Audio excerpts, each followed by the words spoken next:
देखो बच्चों, लिमिट में हम लोग कुछ आगे और चीजें सीखें। देखो एक कॉन्सेप्ट होता है, देखो सब बच्चे,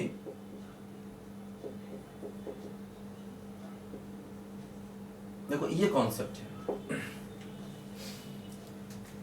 क्या लिखा है देखो, DL हॉस्पिटल रूल, है ना।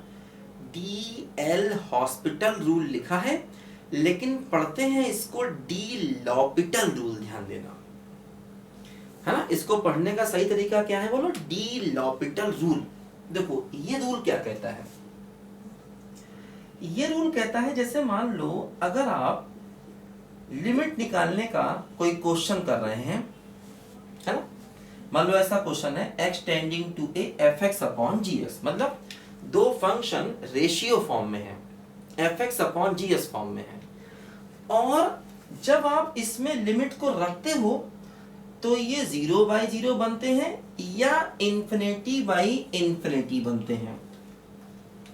देखो मैंने बताया था अभी आपको 0/0 और इन्फिनिटी ये दोनों ही अनडिफाइंड फॉर्म होती है। जैसे आपने क्या किया, x को रखा, x को रखते ही मान लो ये बन गया 0/0 या बन गया इन्फिनिटी। देखो इन दोनों ही केसेस में आप क्या करेंगे,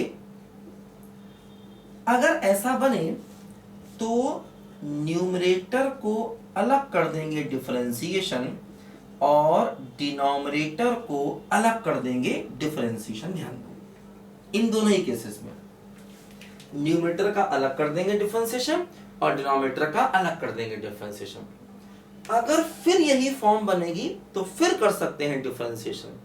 जब तक ये फॉर्म बनेगी तब तक हम लोग इसका डिफरेंशिएशन कर सकते हैं। ध्यान देखो, जैसे मान लो अभी हम लोगों ने ये क्वेश्चन किया था x tending to 1 x square minus 1 upon x minus 1, कैसे किया था आपको याद होगा।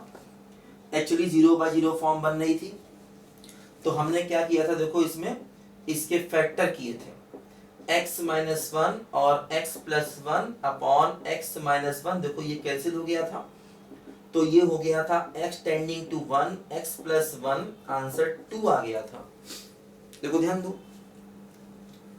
देखो इसी क्वेश्चन को हम ऐसे भी कर सकते हैं, जैसे x square minus 1 upon x minus 1। देखो 0/0 फॉर्म है एक्चुअली, है ना। तो क्या करें, देखो 0/0 फॉर्म है तो हम क्या करेंगे, देखो इसमें लॉपिटल रूल लगा दें, मतलब x टेंडिंग टू 1, देखो ऊपर का अलग कर दें डिफरेंशिएशन और नीचे का अलग कर दें डिफरेंशिएशन। ठीक है, देखो क्या होगा, लिमिट x टेंडिंग टू 1, देखो इसका डिफरेंशिएशन क्या होगा 2x और इसका कितना हो जाएगा 1। अब x को 1 रख दें तो आंसर कितना आ गया 2, सही आंसर है, कोई समस्या नहीं, है ना। तो जब भी कभी 0/0 फॉर्म बनेगा तो हम इसमें ऊपर का अलग और नीचे का अलग डिफरेंशिएशन कर सकते हैं। ध्यान दो, देखो जैसे मान लो हमें क्वेश्चन करना है लिमिट x टेंडिंग टू 0, है ना। मान लो हमें क्वेश्चन करना है for example limit x tending to 0, है ना। और देखो ये क्वेश्चन करना है sin x minus x upon x cube, मान लो ये क्वेश्चन करना है। अब देखो अगर आप x को रख दोगे 0 तो क्या होगा, 0 माइनस 0/0, मतलब देखो 0/0 फॉर्म है। अब देखो अगर ये 0/0 फॉर्म है तो आप लगा सकते हो लॉपिटल रूल। कैसे लगाओगे, देखो इसका करो differentiation d/dx of sin x minus x और नीचे का भी करो डिफरेंशिएशन x क्यूब। देखो क्या होगा, साइन का डिफरेंशिएशन क्या हो गया बोलो, cos x हो गया, x का 1 हो गया और इसका कितना हो गया बोलो 3x स्क्वायर हो गया। देखो फिर से x को 0 रखो तो 0/0 फॉर्म देखो फिर आ गया। ठीक है, x को रखोगे 0 तो 0/0 फॉर्म देखो फिर आ गया। फिर आप देखो यहां पर डिफरेंशिएशन कर सकते हो, क्या होगा देखो, अब देखो डायरेक्ट कर रहे हैं कॉस का डिफरेंशिएशन क्या होता है बोलो, माइनस साइन होता है, 1 का 0, नीचे देखो 3 है, और एक्स स्क्वायर का डिफरेंशिएशन कितना होता है बोलो, 2x, है ना। तो इसको हम लिख सकते हैं देखो 6x, फिर x को जगह रखो, देखो फिर 0/0 फॉर्म बनना है, फिर कर सकते हो आप डिफरेंशिएशन। तो क्या हुआ देखो, साइन का डिफरेंशिएशन कॉस, तो माइनस कॉस हो गया, 6 इंटू एक्स का डिफरेंशिएशन 6, अब रखो x को 0, तो cos 0 कितना हो गया 1, तो -1/6, देखो इसका आंसर आ गया फाइनली।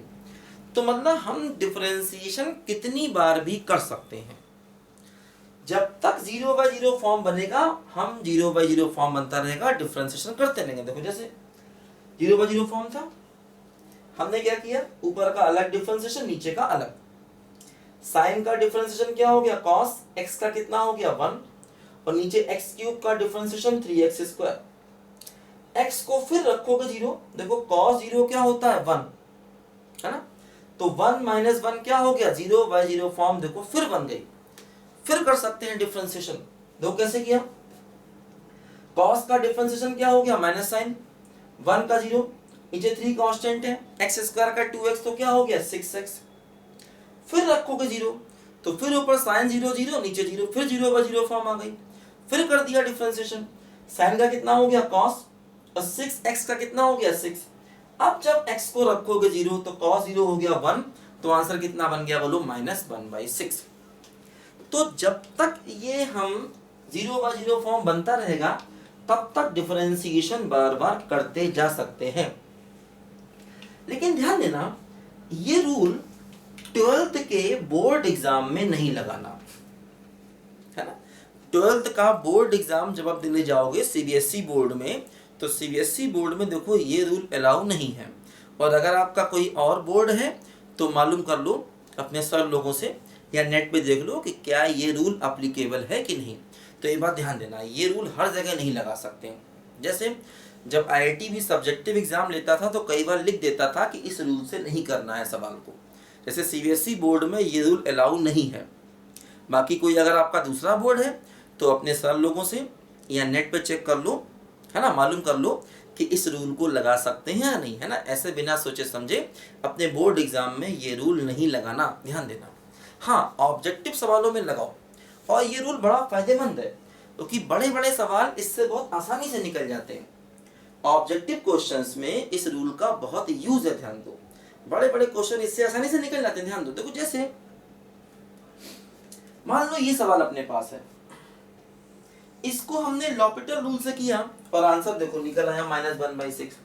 देखो ध्यान दो, जैसे इसी क्वेश्चन को हम अगर लॉपिटल से नहीं करते, तो इसी क्वेश्चन को देखो हम sin x के एक्सपेंशन से कर सकते हैं, ध्यान दो।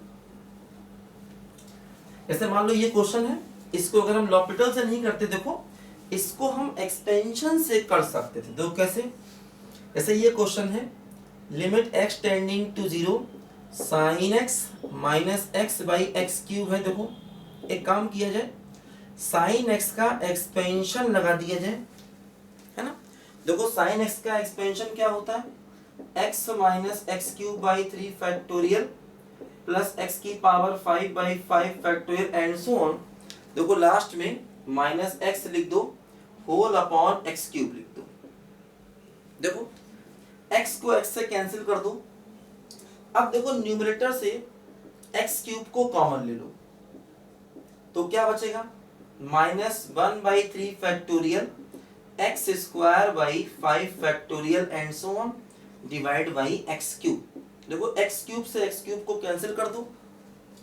अब क्या होगा, जब आप x को 0 पुट करोगे, देखो तो इसको छोड़कर आगे जितने टर्म होंगे वो सब 0 हो जाएंगे, और ये बच जाएगा -1/3 फैक्टोरियल। और 3 फैक्टोरियल का मतलब 3 × 2 × 1 यानी 6। देखो ये भी आंसर आ गया -1/6। तो देखो यहाँ पर अगर हम लॉपिटल रूल से ना करें, तो हम इस क्वेश्चन को एक्सपेंशन से भी कर सकते हैं। sin x का हमने एक्सपेंशन यूज कर दिया, अभी देखा हम लोगों ने, और x अपनी जगह रहा कि ये एक्सपेंशन इन्फिनिटी तक जाएगा, -x रहेगा, x से कैंसिल होगा, ये टर्म बचेंगे, इनमें से x³ कॉमन ले लेंगे, x³ से x³ कैंसिल हो जाएगा। अब जब x को 0 रखेंगे, तो देखो जितने टर्म होंगे सब में x आ रहा है वो सब 0, सिर्फ ये बचेगा -1/6 हमारे क्वेश्चन का आंसर आ जाएगा। तो देखो लॉपिटल रूल बहुत सी जगहों पर बड़ा ये इंपॉर्टेंट होता है, यूजफुल होता है। इससे बड़े बड़े सवाल बड़ी आसानी से छोटे में निकल जाते हैं, ध्यान दो, है ना। तो ये काफी इंपॉर्टेंट टूल है, इसको हम लोग बहुत जगह यूज करेंगे। सब बच्चे जरा लिखो ध्यान से पहले अभी।